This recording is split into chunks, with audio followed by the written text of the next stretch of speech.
Hey guys, it is Top 5 Wednesday time. If you're new to Top 5 Wednesday, it is a Goodreads group created by Ginger Reads Laney and is currently being hosted by Sam on Thoughts on Tomes.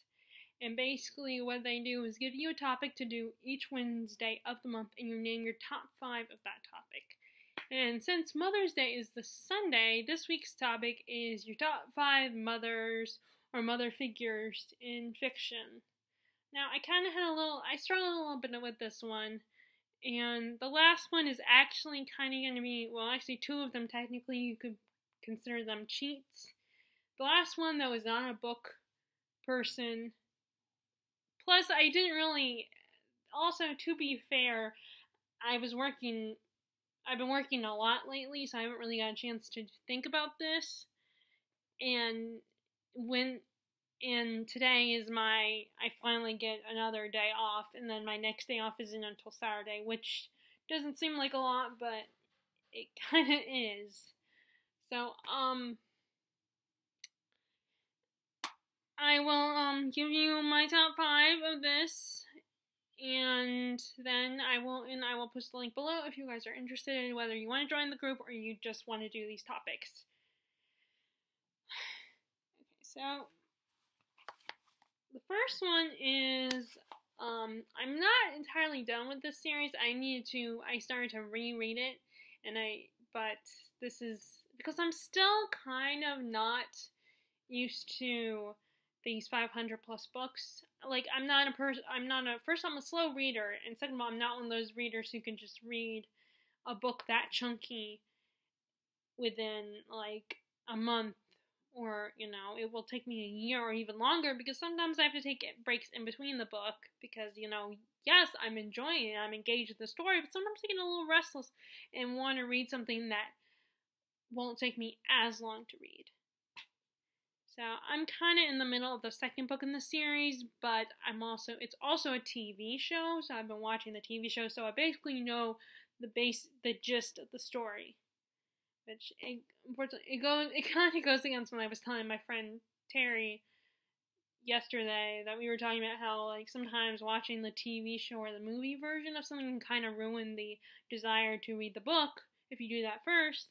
Because then it's like, what's going to happen. You get the basic story, so even if things are different and there are a lot of details that are different, you still kind of, it's like, I already know what's going to happen, so there's no point in me reading the book.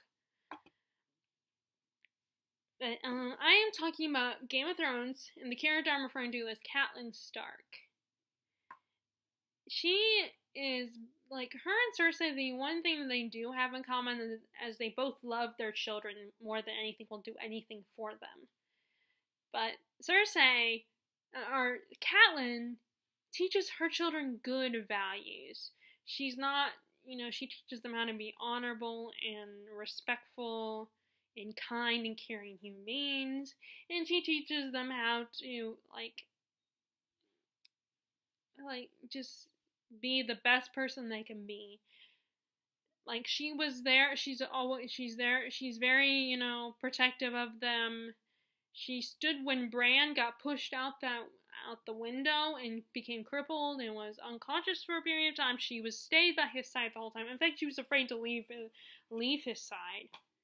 But she was convinced otherwise that she needed that she couldn't really do anything for Bran, but she could be there for Robb. And yes, Robb made some bad choices, and really bad choices that got him in trouble. But getting him in trouble is putting it lightly. She was still very, supportive of him, and she tried the best she could to help him, to give him the best advice she had, and trying to support his decision and being a good, I can't think of the word I'm trying to think of. That's kind of the same thing as supportive. Like, I don't know exactly, I guess she was kind of an advisor of sorts, and the problem is that she's a woman, and even though she's his mommy, Robb was an arrogant little idiot, and it's like he didn't take her, and, his ego kept getting in the way, and he was like, oh, I don't want to look like I need to listen to my mommy, So it was just, I want to shake him sometimes. But, and she also, I know that, like, Sansa was kind of naive in the beginning. She was a bit, when she had these false ideas about life and everything. But, again, Catelyn was doing the best she could. And she was trying to prepare her daughter. And she knew that the only roles for women were to be, like, the heart of the kingdom, to be the supportive wife, to make the baby, to provide the vessel for the babies, so and to look pretty and find a husband so that she can make the babies, so she taught Sansa what she knew and tried to prepare her for the best. And yeah, it kind of backfired, but I mean, it's what they knew. And she had no idea that Joffrey would become such a little prick, such a little demon, metaphorically. But, and then I believe the reason why they are such strong, like, at least the remaining Starks, including Jon Snow, strong, is partly because of Catelyn. She was a good mother who gave them good values and taught them the best she could. Of course, now with Jon, it's a little different because she wasn't his biological mother. She was just forced to kind of take care of him and I know that it's a little judgmental and unfair. You feel bad for Jon. She really treated him like crap and was very cold towards him. But she does realize after some time apart, some time where she's dealing with other things, she realizes that she isn't fair to Jon, and Jon, it's not his fault.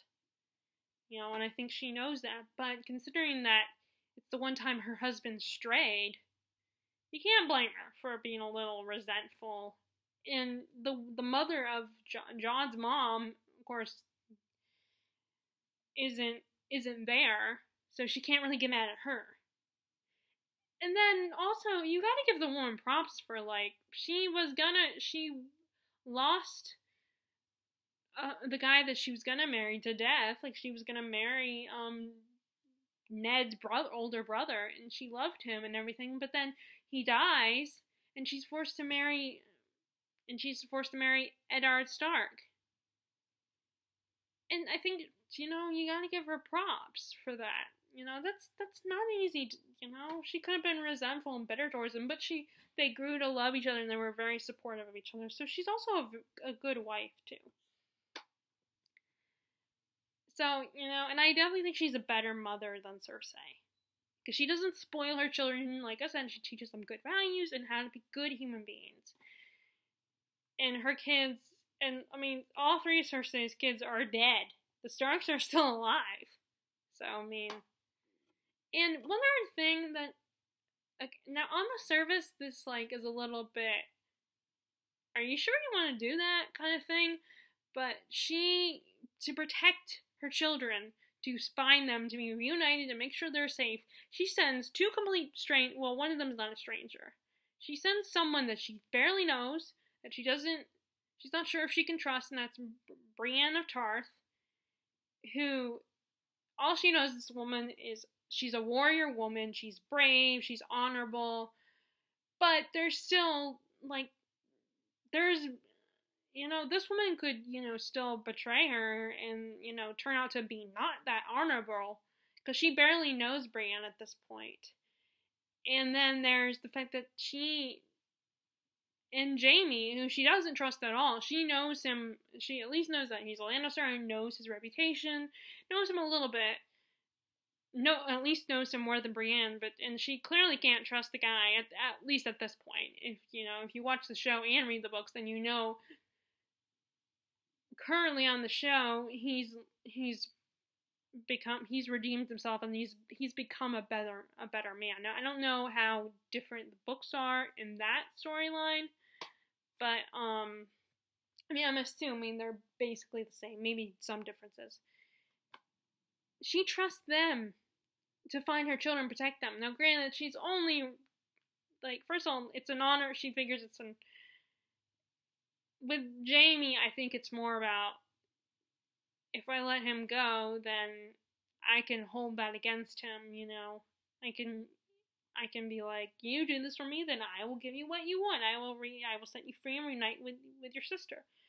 So it's kind of so she was not just getting her children safe, but she was, bargaining there. So it's like, I know, like on the surface, yeah, it's a little bit risky, but at the same time, she's desperate and loves her children more than anything, and will do whatever is necessary. Now, she won't do some of the things that Cersei does, but still, she will still do whatever she has to make sure to protect her children and to be reunited with them. So enough about Catelyn. Number 2 is Miss Bennet from Pride and Prejudice. Now, as Steve Donahue put it, she is basically on the surface, we know that she's just a silly woman. She seems like she's a little bit judgmental and a little bit like all she cares about is getting her children, her daughters off and married. All she cares about is money, and she's, like just a little crazy. I mean, in fact, and she doesn't have the best relationship with Elizabeth, to be fair. And then she says that, and like when she tries to get Elizabeth to marry Mr. Collins, who is the male cousin who would inherit their family fortune, because of course back then girls couldn't inherit, which is ridiculous. But I mean, that's how it was back then. So she was willing, and she was like, I won't talk to you if you don't marry Mr. Collins. And then, of course, the dad is like, well, I won't talk to you if you do. And so she sided with her dad. But, despite that, I feel like, considering the time period that they were living in, and women didn't have a lot of power, not a lot of authority. So what else was she supposed, and the only way they would be taken care of is if they find a good husband that was well off. So it kind of, so she was doing everything she could to protect her daughters, make sure they were well taken care of. And yeah, you're supposed to not like her, but at the same time, if you really think about it, you can kind of understand her motivations. I mean, she goes about it kind of in a, like, not in a, like, deviant, not the best method to go about it, and, like, she kind of makes the family look bad. Of course, she's not as bad as Lydia with her running off and eloping, but still, she does what she has to, and she loves her daughters. So she just wants to make sure they're taken care of. So that's why she's on my list. So the next character, number 3, is one that, this is the only one I think I have on here that's not an actual mother to the main characters, to the young main characters. And that's Charlotte Branwell from, I think that's her last name. Because I don't think she becomes a Fairchild until she gets married. But, Charlotte is, she's only a few years older than the kids the kids in the story that become her kids. She's, and again, this is around the same time period as Pride and Prejudice, the same decade. So she has all this responsibility on her shoulders. On top of that, this is a world where there's demons and all these different creatures, and these kids, they hunt demons, or, that's what they do for a living. So she's not only young and unmarried and kind of runs their household, but she has this responsibility to protect these kids. And she does everything she really cares about them, and she does everything she can to take care of them and protect them. And she's, from what I remember, now, to be fair, it's been a long time since I read the books. And I already kind of donated them because I wasn't sure if I would ever get back into Cassie Clare or reread those books, and I needed to make space, so I ended up getting rid of that series. I know it's blasphemous, but I did. And so I don't really remember it that well. But I think I remember Charlotte. She's a very caring person. She loved, her foster kids, I guess you could say, and she was a very caring woman. Very, for being so young, and, she's very nurturing. And she even took in Tessa. who was a stranger to them. All they knew is that somehow she was one of them, but she had been raised as a mundane. So she took Tessa and protected her in the best way she could. The next one, number 4. Now this is the one that's one of the ones that's kind of a cheat because I didn't finish the book, but I got through most of it. Like you could probably say I got through halfway through it. And that is, I don't know if I'm even spelling this, but I guess it doesn't matter. I don't know if it's Marnie or Marmee. March, the mother of the March sisters from Little Women. And again, this is another historical fiction, and it's also set in the same time period as 2 and 3, the 1800s. And I think it's during the Civil War, so I think that's the 1800s. And it's from the perspective of the North. It takes place in the North. If you know about the Civil War, you know that the South and the North in the United States were at war with each other because they had different values. Like, part of the issue was slavery, I think. Like, the South wanted to keep slaves, the North didn't. And I think there were other factors, but I think that was part of it. That was a big part in it, in the war. And Marmee her husband is on the battlefield. She's all alone taking care of 4 girls. There's no male figures in the family. There's no, like, uncle or anything like that. Just neighbors, male neighbors. But it's all mostly these women. And she's taking care of all 4 of these girls on her own during wartime. And she has to, do what she has to make sure they are well taken care of and they have good values. And she has to make sure the household is taken care of too. So she has all this responsibility, but she still managed to be a good mother to these 4 girls. She's very supportive of them. Like, Jo, the character of Jo, she's very different. She's kind of a tomboy. She wants to be a writer. She's ambitious and very spirited young woman. And Marmee just supports it, And when back then, I think a lot of mothers would probably want to smother that. And they want to put that down. They want a daughter that was headstrong and a tomboy. They want a daughter that acted like a lady, and And Marmee is very supportive of Jo. She will, she even, and like I said, I only got halfway through. I don't think I even got to their adult years in the book, but I remember the movie, the 1994 movie, or it might have been 95. I can't remember what year that movie came out. The one with Susan Sarandon, Winona Ryder, a young Christian Bale, a young Kristen Dunst. She is supportive of all 4 of her girls. Whatever they want to do, she will support them. And she teaches them good values, and she teaches them how to be strong women and how to be brave and confident. And like I said, I don't know if this actually happens in the book. I'm assuming it does, because I don't think they would something major like that. Of course, it's going to be in the book. She even sends her daughter. She's cool with Jo going off to New York and living her own life. Now, I don't know how old Jo is, because in the movie she seems older, but that might be because of Winona Ryder's playing her, and I'm guessing I think Winona Ryder was like in her 20s at the time. And that's actually, Terry and I were talking about that last night, about how a lot of times they will cast people that are older than the age of the actual characters, because there are some things that kid characters do, especially like in something like fantasy or historical fiction, that it's like a parent might not want that, and the movie studio could get in trouble, I guess. I don't know if that's the exact reason, but that's what I'm thinking it is.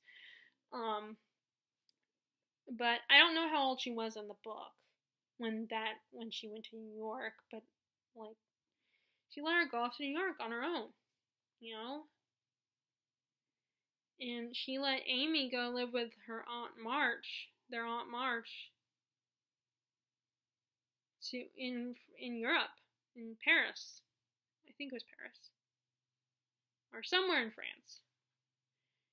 She had there was a lot she was dealing with and a lot of responsibility. So you gotta.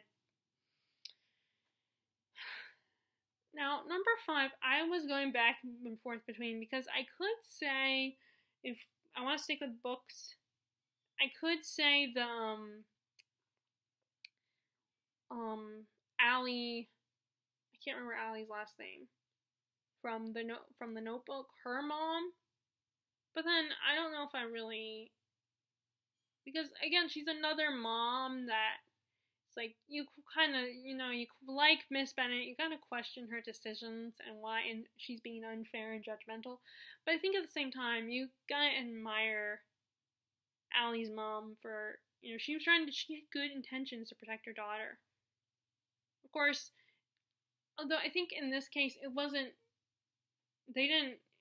a dire need, but she wanted to make sure her daughter didn't end up a life of regret or a poor life. She wanted her daughter to go to college and have a good successful life and marry a good man. And there was always that risk that Noah would not be that, because he wasn't a wealthy kid. He was just this young kid that just him and his dad, and they weren't well off or anything. So it's like there was always that possibility that things wouldn't turn out well for the kid, and she didn't want her daughter to have that kind of life. So she had good, so it's her fears and concerns if her daughter ran off. And I think even today, a lot of parents would be like, I don't want my daughter getting married to, so young. I want them to experience life first before they, like they have that plot all the time in movies and stuff, where where the young people in my age or even younger than me experience their first love, like when they're teenagers, and the parents are like, so actually, yeah, be younger than me because I'm 30, or I will be 30 in a few weeks, or a week. But teenagers and their parents are like, I don't want you to just run off and marry this first person because you might regret it. Even though you love each other now, like you might realize the negative things between the two of you, and you might, you'll regret that you didn't really experience life and get a great job and all that kind of stuff. So there's either that one, or I was going to cheat and pick a TV mom. But it is the last one anyway, so there are book versions of this show now. And that is, I was going to say, Mary Winchester from Supernatural. And for most of the series, she's not in there, a physical presence, except for, like, there's flashbacks, you see her as a ghost. But, or not flashbacks, not flashbacks, they actually travel through time a few times.